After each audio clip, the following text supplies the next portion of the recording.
బోయిన్పల్లి స్కూల్లో మత్తు మందు తయారీ కేసులో కీలక పరిణామం జరిగింది. మేధా హై స్కూల్ ను అధికారులు సీజ్ చేశారు. మేధా స్కూల్ అన్ని అనుమతులను రద్దు చేశారు. విద్యార్థులను వేరే స్కూల్లో చేర్పించేందుకు ఏర్పాట్లు చేస్తున్నారు.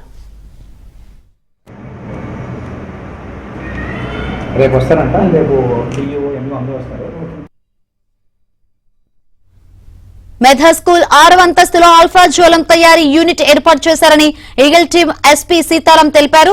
ఆల్ఫాజోలం తయారీ ద్వారా కొనుగోలు చేసిన ఆస్తుల్ని సీజ్ చేస్తామంటున్న ఈగల్ టీం ఎస్పీ సీతారాంతో మా ప్రతినిధి శశి ఫేస్ టు ఫేస్.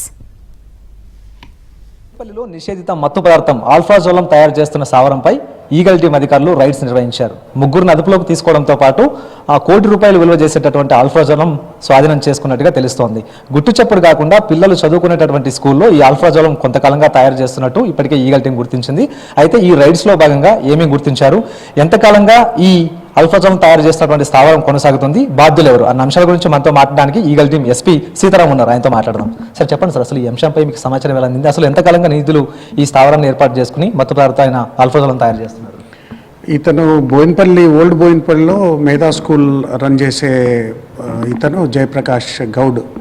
ఇతను గత కొంతకాలంగా చేస్తున్నట్టు మాకు నిఘా ఉంచడం జరిగింది. ఆ నిఘాలో భాగంగా ఇతను తయారు చేయటం, తీసుకుపోయి సప్లై చేయటం, ఈ 2 విషయాలు తెలుస్తున్న క్రమంలో నిన్న ఇమ్మీడియట్ ఆపరేషన్ చేపట్టడం జరిగింది.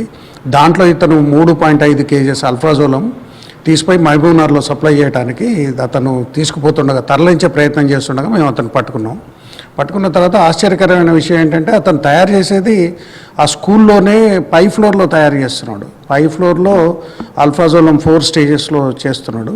మేము వెళ్ళినప్పుడు 3.5 కేజెస్ మాకు అల్ఫాజోలం దొరకడంతో పాటు 4.3 కేజెస్ ఆల్మోస్ట్ ప్రాసెసింగ్ చేసిన మెటీరియల్ కూడా మాకు దొరికింది. దాంతోపాటు పెద్ద ఎత్తున మాకు దీనికి సంబంధించిన సాల్వెంట్స్ కానీ కెమికల్స్ కానీ అన్నీ దొరకడం జరిగింది.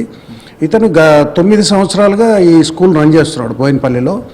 గత సంవత్సరం వీళ్ళకి కళ్ళు డిపో ఒకటి వీళ్ళకు ఇది వచ్చింది, లీజ్కి వచ్చింది.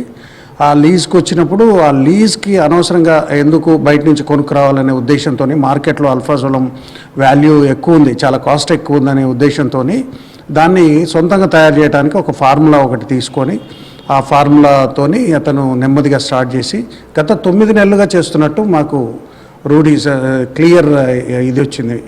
జనావాస మధ్య ఉన్నటువంటి ప్రాంతం, అదిగాక స్కూల్ పిల్లలు వస్తూ ఉంటారు, పోతూ ఉంటారు, రోజంతా తరగతులు నిర్వహిస్తూ ఉంటారు. అలాంటి ప్రాంతంలో గత 9 నెలలుగా ఈ ఆల్ఫాజోలం తయారు చేస్తున్నారు. అసలు ఇదంతా కూడా ఇంత గోప్యంగా ఎలా ఉంచారు సార్? యాక్చువల్గా అతను ఏంటంటే ఫస్ట్ నుంచి కూడా ఇందులోంచి ఎప్పుడు జనావాసంలో ఉన్నప్పుడు ఏంటంటే స్మెల్ ఒకటి బయటకు వచ్చినప్పుడు జనరల్గా ఇది బయటికి పబ్లిక్కి తెలిసే అవకాశం ఉంటుంది. జనరల్ మిగతా దాంట్లో రియాక్టర్లు కానీ అవేం పెద్ద మిషనరీ ఏం వాడలేదు, సింపుల్గా దొరికే మిషనరీని వాడటం జరిగింది. ఇంకోటి ఏంటంటే ఈ అంటే పెద్ద బాగా స్మెల్ వచ్చే కెమికల్స్ ఇందులో వాడకుండా జాగ్రత్తలు తీసుకున్నాడు. రోజువారీగా తయారీ జరుగుతుందా, లేకపోతే ఆర్డర్స్ ఉన్నప్పుడు, లేకపోతే అవసరం ఉన్నప్పుడు మాత్రమే తయారీ జరుగుతుంది? అక్కడ మేము రైడ్ చేసినప్పుడు చూస్తే మాత్రం రోజువారీగా జరుగుతున్నట్టు తెలుస్తుంది. ఎందుకంటే మనకు ఆల్రెడీ ఈయన 4th స్టేజ్ మెటీరియల్ తీసుకొని సప్లై చేయడానికి వెళ్తున్నాడు. మీరు లోపల రైడ్ చేసినప్పుడు మాకు 3rd స్టేజ్ 3 ఉంది, స్టేజ్ 2 ఉంది, స్టేజ్ 1 కూడా రెడీగా ఉంది. అంటే దీన్ని బట్టి చూస్తే ఏంటంటే అతను వారానికి కనీసం 1-2 ఈ లోడ్ లాగా, అంటే ఒక్కొక్కసారికి ఒక్కొక్క 1 కేజీ అట్లా తయారు చేయడం జరుగుతుంది. అంటే 900 గ్రామ్స్ నుంచి 1 కేజీ వరకు వస్తుంది. దాన్ని తీసుకోవటం జరుగుతుంది. చూసినప్పుడైతే రెగ్యులర్గా చేస్తున్నట్టు అర్థమైంది మాకు.